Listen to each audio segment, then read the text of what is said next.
வீட்டுக்கிட்டே பண்ற இந்த ஒரு விஷயத்தை பண்ணா நம்மளோட டெஸ்டோஸ்டெரான் லெவல்ஸ் என்ன லெவலுக்கு இம்ப்ரூவ் ஆயிருக்கும் தெரியுமா? அது என்னன்றத சொல்றது மட்டும் இல்ல, கூட சேர்ந்து நானும் பண்றேன். நிறைய ஸ்டடிஸ் டைம் ஆஃப்டர் டைம் சொல்ற விஷயம் என்னன்னா, ஸ்பிரிண்ட் அடிக்கிறது, அதாவது ஓடுறது, அத ஒரு ஹை இன்டென்சிட்டி இன்டர்வல் ட்ரைனிங் மெத்தடோட கம்பைன் பண்றப்ப நம்ம டெஸ்டோஸ்டெரானை இம்ப்ரூவ் பண்றதுக்கு அது ஒரு செம எஃபெக்டிவான வேணும் சொல்றாங்க. லைட்டா கொஞ்சம் கன்ஃபியூஷனா இருக்கா? சரி, மேபி நீங்க நான் என்ன பண்றேன்றதை வேணா பாருங்க. நாளைக்கு காலையில சீக்கிரமா எழுந்திரிச்சு ஓடணுன்றதுக்காக நேத்து நைட்டு மும்பை இந்தியன்ஸ் தோக்கறத பார்க்க முடியாம 10 மணிக்கெல்லாம் படுத்துட்டேன். பட் பரவாயில்ல, அதனால ஐ ஹேட் மை 8 மணி நேரம் ஆஃப் நல்ல தூக்கம் டுடே. ஓடுறதுக்கு முன்னாடி ஒரு சின்ன கார்ப் லோடிங், ஒரு ஃபுல் பொமகிரானட், அது மேல கொஞ்சம் ரா ஹனி. நான் கொஞ்சம் இன்டர்நெட்ல தேடி பார்க்கறப்ப பொமகிரானட் பழம் டெஸ்டோஸ்டெரானுக்கு ரொம்ப நல்லதுன்ற மாதிரி ஃபீட்பேக் பார்த்தேன். தட்ஸ் வை திஸ் பழம். அது கூட சேர்த்து என்ன கொஞ்சம் எழுப்பி விடுறதுக்கு ஒரு 200 mg கெஃபைன் அண்ட் சிட்ரலின் மேலட் என்னோட பிளட் சர்க்குலேஷனை இம்ப்ரூவ் பண்றதுக்கு, இது ரெண்டும் கலந்த மாதிரி ஒரு ஸ்கூப் ப்ரீ ஒர்க் அவுட். டைனமேட் நண்பர்கள் அவங்க பிராண்டிங் அப்கிரேட் பண்ணிருக்காங்க. தட்ஸ் வை திஸ் புது டப்பா ஹெல்ப்ஃபுல்லா இருக்கும்னு நினைச்சீங்கன்னா லோகிடன் கூப்பன் கோட் போட்டு டிஸ்கவுண்ட் வாங்கிக்கோங்க. இது கூட சேர்த்து எலக்ட்ரோலைட், EAA இல்ல BCAA இது எடுத்தா ஹைட்ரேஷன் அண்ட் மசில் லாஸ் ஆகாம இருக்கிறதுக்கு ஹெல்ப்ஃபுல்லா இருக்கும். பிகாஸ் இப்போ நான் ரொம்பலாம் எஃபர்ட் போடாம ஜஸ்ட் நடக்க தான் போறேன், வெறும் லோ இன்டென்சிட்டி அப்படின்னா ஃபாஸ்டர்லயே பண்ணலாம், பிரச்சனை இல்ல. இல்ல இப்போ நான் இன்டென்சிட்டியோட ரொம்ப வெறும் வயித்துல புஷ் பண்ண போறேன்னு இருக்கப்ப ஒரு கார்ப் மீலோ இல்ல எசென்ஷியல் அமினோ ஆசிட்ஸோ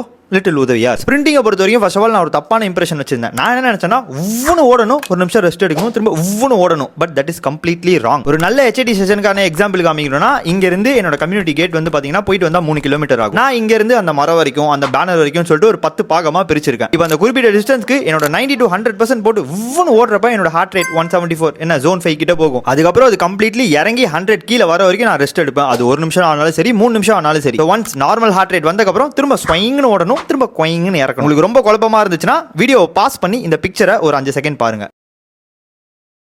ஸோ அதில் பார்த்துருந்தீங்கன்னா என்னோட ஹார்ட் ரேட் மலை மாதிரி மேலே கீழே போயிட்டு வந்திருக்கும். இந்த மாதிரி வாட்ச் இல்லைனா உங்க நெஞ்சில் கை வச்சிங்கன்னா அது உங்களுக்கே ஃபீல் ஆகும். பக்கு பக்கு பக்கு அப்படின்னு வச்சா ஓடாதீங்க, பக் பக் அப்படின்னு நினைச்சா திரும்ப ஓடுங்க. முக்கியமான விஷயம், ஃபர்ஸ்ட் டைம் பண்றப்ப we should not overdo it, இல்லனா அடுத்த நாள் groin painல பிச்சிக்கும். of course என்னால இந்த ஃபோன், ட்ரைபாட் இந்த மாதிரி கேஜெட்லாம் வச்சுட்டு 100% புஷ் பண்ணி ஓட முடியல. ரெஸ்ட் எடுக்கிறப்பையும் அடுத்து என்ன வீடியோ எடுக்கணும், எங்க வீடியோ எடுக்கணும்னு யோசிக்கிறப்ப ஹார்ட் ரேட் இறங்குறதுக்கும் கொஞ்சம் டைம் ஆச்சு. பட் எந்த டிஸ்ட்ராக்ஷனும் இல்லாம பண்றப்ப ஒரு செம்ம எஃபெக்டிவான ட்ரைனிங்கா இருக்கும். ஸோ இது அட்லீஸ்ட் வாரத்துக்கு 2 வாட்டியாவது நம்ம திரும்ப கன்சிஸ்டன்டா பிராக்டிஸ் பண்ணணும்னு எனக்குள்ள ஒரு கோல் வச்சிருக்கேன். நான் சொன்ன பீஸ் எல்லாம் கனெக்ட் பண்ணி பாருங்க நண்பர்களே. 8 மணி நேரம் தூக்கம், காலையில சூரிய ஒளியில ஒரு ஸ்பிரிண்ட் செஷன் முடிச்சுட்டு ஹோல் எக், இதுக்கு மேல டெஸ்டோஸ்டெரானுக்கு என்ன தலைவா வேணும்? மார்னிங்கே ஒரு கஷ்டமான விஷயத்தை முடிக்கிறப்ப டோபமின் ரிலீஸ் ஆகி ஏதோ பெருசா சாதிச்ச மாதிரி எனக்கு ஃபீல் ஆச்சு. அதை நீங்களும் எக்ஸ்பீரியன்ஸ் பண்ணணும்னு பாக்குறேன். கண்டிப்பா கொஞ்சம் இன்டர்நெட்டை யூஸ் பண்ணி உங்களுக்கு ஏற்ற ஸ்பிரிண்ட் டெம்ப்ளேட்டை நோட் பண்ணி ட்ரை பண்ணி பாருங்க. அண்ட் ஆல்சோ மன்னிச்சிருங்க நண்பர்களே, வீடியோ 2 நிமிஷத்துக்கு மேலேயே போயிடுச்சு. உடம்ப பாத்துக்கோங்க, மனசை பாத்துக்கோங்க. உங்க வாழ்க்கையில் மங்களம் உண்டாகட்டும். டாடா.